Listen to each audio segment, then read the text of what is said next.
Hinimok po ni Archdiocese of Lingayen Dagupan Archbishop Socrates Villegas ang mga Katoliko na maging matatag sa pagpili at paggawa ng kabutihan sa kabila ng mga masakit na realidad ng pagtatakip sa korupsyon.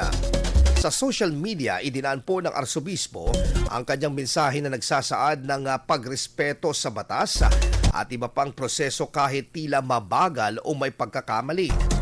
Maging matalino umano sa pagtukoy sa mga false prophet at maging bukal sa kapayapaan sa gitna ng pakikibaka sa kasamaan.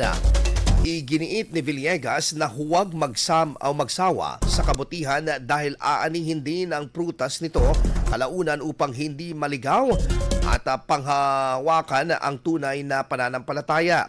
Kasunod ng pagpapatuloy ng investigasyon ng malawakang korupsyon sa bansa, inilahad ni Presidente sa bansa kahapon na may mga matibay na kasong haharapin na ang mga sangkot sa maanumalyang flood control projects at tiniyak na makukulong ang mga ito bago magtapos ang 2025. Kaugnay nito, patuloy ang sigaw para sa aksyon ng karamihan sa Pilipino mula sa mga pag-aaklas na ikinasa mula sa mula ng umpisang masiwalat ng korupsyon sa mga naturang proyekto.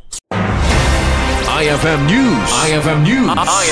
IFM News.